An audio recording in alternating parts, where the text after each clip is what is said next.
Bonsoir à tous, très heureux de vous retrouver sur ce plateau. Soyez les bienvenus aux Échos du Vatican. Le pape en Égypte, c'est bien sûr le gros titre de cette émission.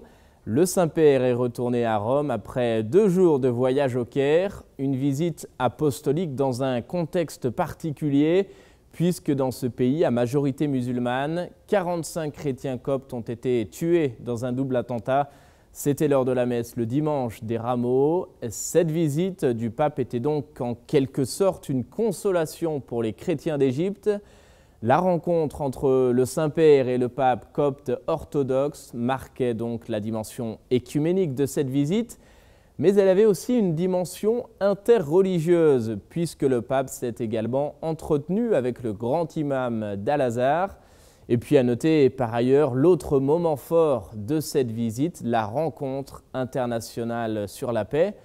Je vous propose de faire le point sur les temps forts de ce voyage, étape par étape, avec les images de la télévision du Vatican. À son arrivée sur le tarmac de l'aéroport du Caire, vendredi, le Saint-Père a été reçu par le président égyptien Abdel Fattah el-Sisi. Après la traditionnelle cérémonie d'accueil, le souverain pontife s'est rendu à l'université d'Al-Azhar, la plus haute autorité de l'islam sunnite. Là-bas, il s'est d'abord entretenu en privé avec le grand imam Ahmed Al-Tayeb, puis le Saint-Père a rencontré les participants à la conférence internationale pour la paix. Après l'intervention du grand imam, le souverain pontife s'est exprimé à son tour. Dans son allocution, le pape a souligné la nécessité pour les religions de défendre la paix et de rappeler qu'aucune violence ne peut être commise au nom de Dieu. Dans cette terre de civilisation et cette terre d'alliance qu'est l'Égypte, le pape François insiste sur l'éducation et le dialogue, seule clé, dit-il, pour construire la paix entre les hommes. Il n'y aura pas de paix sans une éducation adéquate des jeunes générations, et il n'y aura pas une éducation adéquate pour les jeunes d'aujourd'hui si la formation offerte ne correspond pas bien à la nature de l'homme. En matière de dialogue, le pape affirme que l'avenir de tous dépend aussi de la rencontre entre les religions et les cultures. Et pour mener à bien le dialogue, François identifie 3 orientations fondamentales: le devoir de l'identité, le courage de l'altérité et la sincérité des intentions. Chrétiens et musulmans sont donc appelés à apporter leur contribution, estime le pape, qui souhaite que d'Égypte jaillisse l'aube d'une civilisation de paix et de rencontre. L'Égypte est le lieu par excellence de ce dialogue au regard de son histoire. Les différentes cultures et les religions qui ont coexisté ont reconnu, selon lui, l'importance de l'alliance pour le bien commun. Et dans le contexte actuel, des alliances de ce genre sont plus que jamais urgentes. L'humanité, dit encore le pape, ne peut jouir de la paix en excluant Dieu de l'horizon.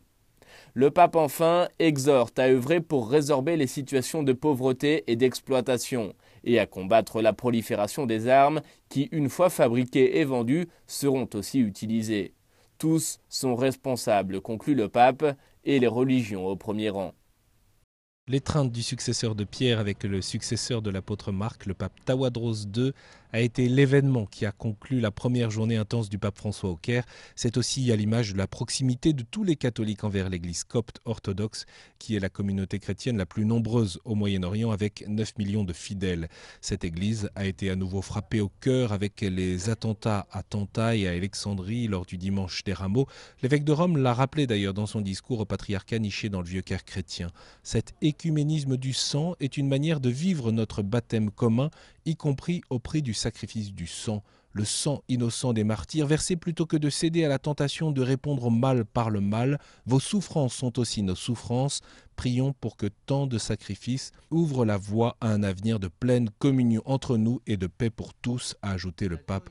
Ensemble, nous pouvons déjà parler la langue commune de la charité, a proposé le Saint-Père, et avant d'entreprendre une initiative pour le bien, il serait beau de nous demander si nous pouvons le faire avec nos frères qui partagent la foi en Jésus. Ainsi grandit la communion déjà effective qui se fonde sur l'unique baptême. La question du baptême qui fait partie des thèmes repris dans la déclaration commune que le pape Tawadros et le pape François ont signée à la fin de la rencontre. En procession, les 2 délégations ont ensuite rejoint l'église Saint-Pierre toute proche, là où a eu lieu un attentat suicide le 11 décembre dernier qui a tué 29 fidèles. Tawadros, François et le patriarche écuménique de Constantinople, Bartholoméos, avec les chefs des églises épiscopaliennes et évangéliques d'Égypte, avec le patriarche copte catholique Cédrac, le patriarche melkite catholique et le grec orthodoxe d'Alexandrie. tous ensemble, ont présidé une prière œcuménique. Bénis mon frère le pape Tawadros II, bénis tous les frères évêques qui sont ici et tous les frères chrétiens, a prié en espagnol le pape François à la fin de la célébration. Guide-nous sur le chemin de la charité, du travail ensemble et de la pleine communion eucharistique. Tous les évêques ont prié et allumé un cierge devant le mur des martyrs dans le cloître de l'église, encore marqué du sang des victimes de l'attentat de décembre. Là, le pape François a déposé une couronne de fleurs. En dépit des craintes de nouveaux attentats contre les églises chrétiennes en Égypte, la messe du pape François était une vraie fête pour les 15 000 Égyptiens venus de tout le pays, des catholiques de 7 rites différents, des coptes aux grecs melkites, des latins aux maronites, dans ce stade du 30 juin de l'aéronautique au Caire, coloré pour l'occasion. Étaient aussi présents des chrétiens coptes orthodoxes majoritaires parmi les chrétiens en Égypte, des chrétiens d'autres confessions, des musulmans aussi parmi lesquels la femme d'un général assassiné par les terroristes du fait de son engagement contre la violence. Après un tour de stade en voiturette, le Saint-Père a présidé la messe célébrée en latin et en arabe. Le pape a commenté l'évangile du 3e dimanche de Pâques et la rencontre des 2 disciples d'Emmaüs avec Jésus. Il a insisté sur 3 mots, la mort, la résurrection et la vie. La mort d'une idée de Dieu, un Dieu créé à l'image et à la ressemblance de l'homme. Pour reconnaître le visage de Dieu comme les disciples, nous devons rompre l'endurcissement de notre cœur et de nos préjugés. La résurrection parce que lorsque l'homme touche le fond de l'échec, quand il se défait de l'illusion d'être autosuffisant, alors Dieu lui tend la main pour transformer sa nuit en aube, parce que nous ne pouvons pas rencontrer Dieu sans crucifier d'abord nos idées limitées d'un Dieu qui reflète notre compréhension de la toute-puissance et du pouvoir. La vie enfin parce que la rencontre avec Jésus ressuscité transforme toute vie, comme pour les 2 disciples. Dieu disparaît ensuite de leurs yeux. Cette expérience des disciples d'Emmaüs nous enseigne qu'il ne vaut pas la peine de remplir les lieux de culte si nos cœurs sont vidés de la crainte de Dieu et de sa présence. Beaucoup de dévotion ne vaut pas la peine si elle n'est pas animée par beaucoup de foi et par beaucoup de charité. Il ne vaut pas la peine de soigner l'apparence, mieux vaut ne pas croire que d'être un faux croyant, un hypocrite. La vraie foi, conclut le pape, est celle qui nous rend plus charitables, plus miséricordieux, plus honnêtes et plus humains. C'est celle qui nous porte à défendre la culture de la rencontre.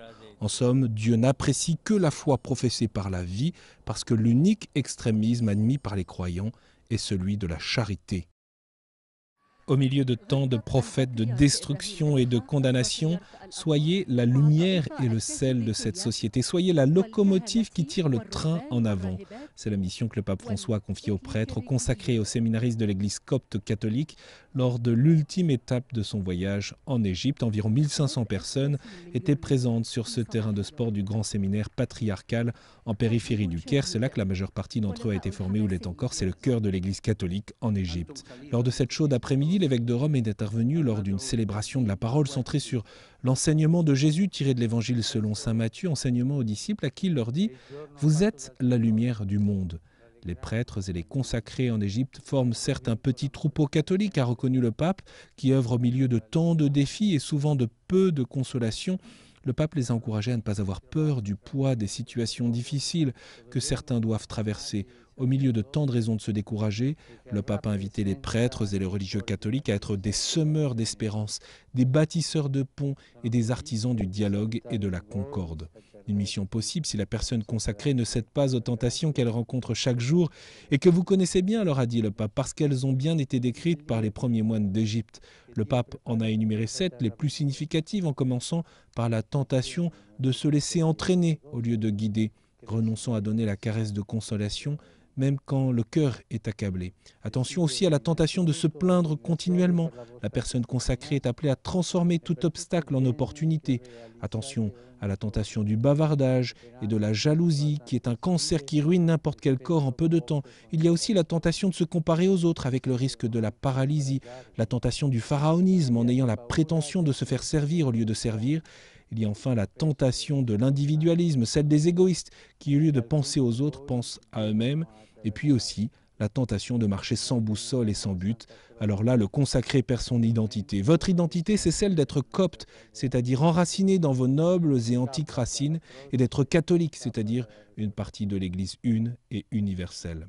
Après le renouvellement des vœux des participants, le pape a quitté le séminaire et a rejoint l'aéroport international du Caire. Il a été accueilli par le président de la République Al-Sisi qui l'a accompagné jusqu'au pied de l'escalier. Le pape est monté dans l'avion qui l'a ramené à Rome.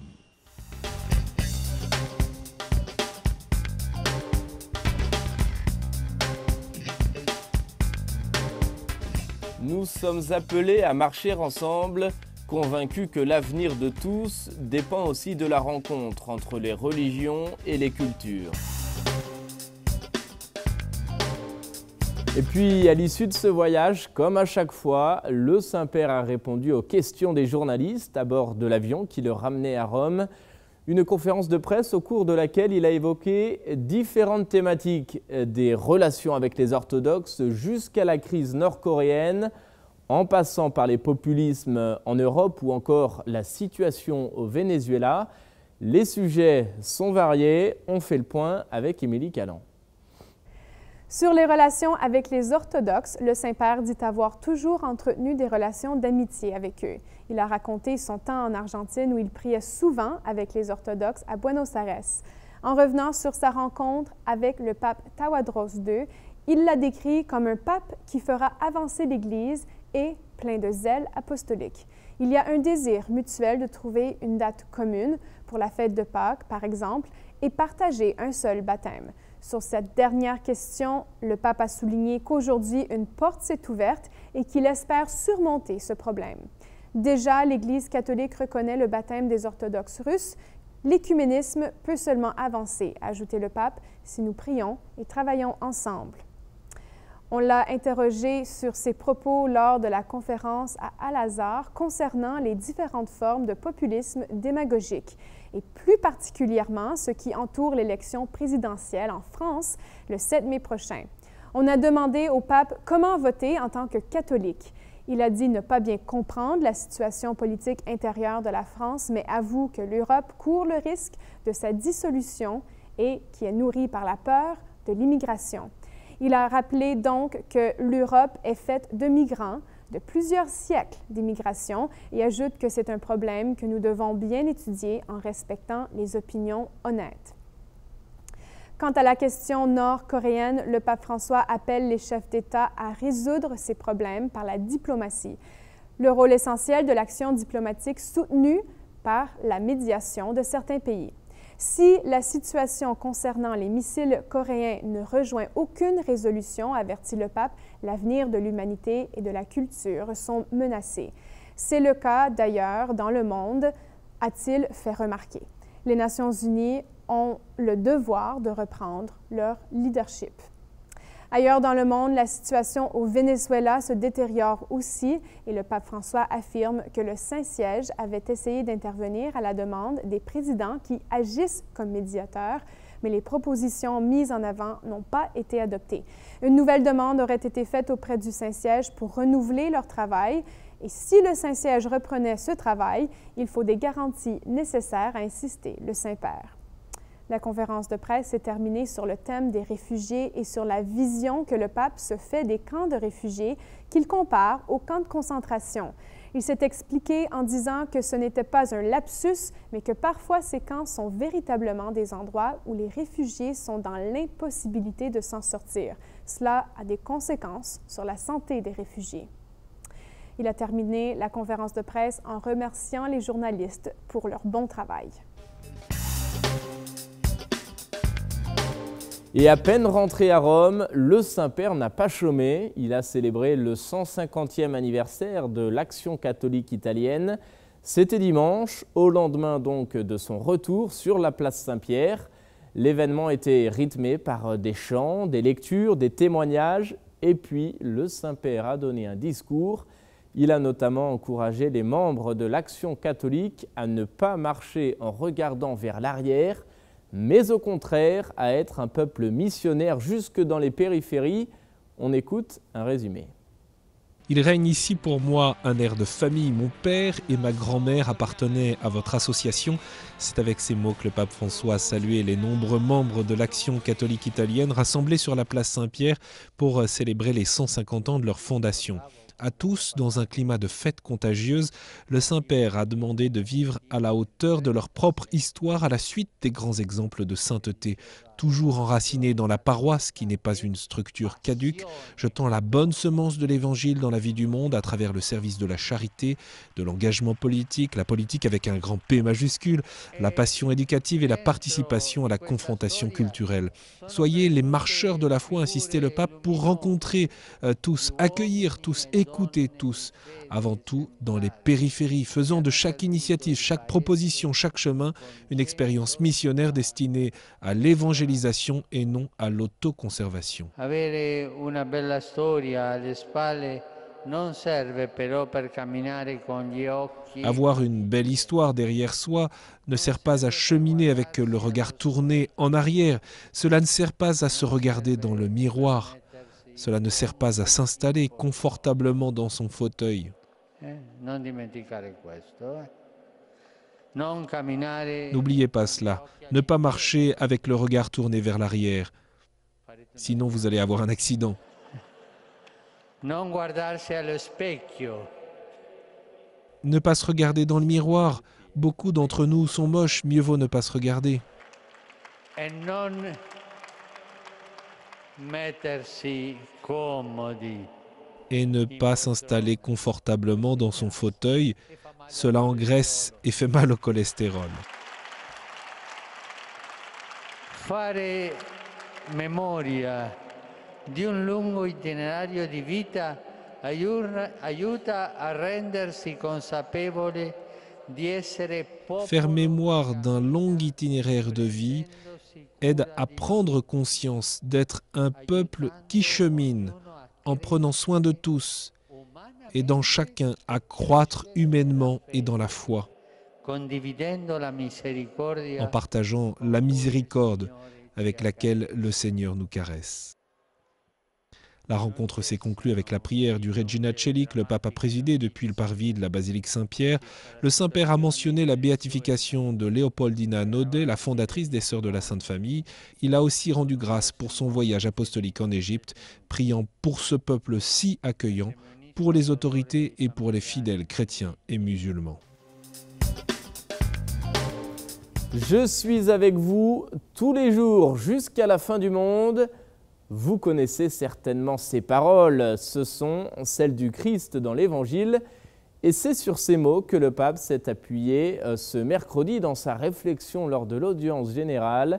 En poursuivant son cycle de catéchèse sur le thème de l'espérance, le Saint-Père a voulu insister sur le caractère actuel et concret de la présence de Dieu parmi nous. On écoute un résumé de sa catéchèse. Frères et sœurs, notre Dieu n'est pas un Dieu lointain, mais un Dieu qui nous a dit « Je suis avec vous tous les jours jusqu'à la fin du monde ». L'homme n'est pas seul dans son pèlerinage ici-bas. Le chrétien en particulier n'est jamais abandonné du Seigneur qui lui promet de l'accompagner chaque jour, et cette proximité de Dieu durera jusqu'à la fin des temps.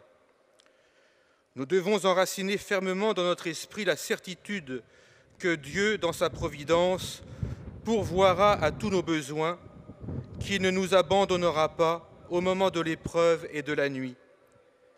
L'espérance, souvent symbolisée par une ancre, est solide et certaine, car elle ne repose pas sur la force de la volonté humaine, mais sur ce que Dieu a promis et réalisé en Jésus-Christ. Forts de ces promesses, les chrétiens peuvent continuer à espérer, confiant que Dieu travaille pour réaliser ce qui, humainement, paraît impossible.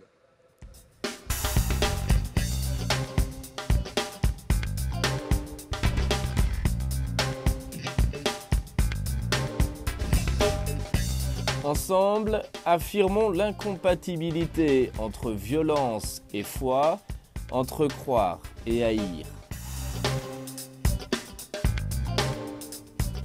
Et avant de nous quitter, sachez que votre avis nous intéresse. Vous pouvez faire des commentaires sur ce programme et en particulier sur son contenu.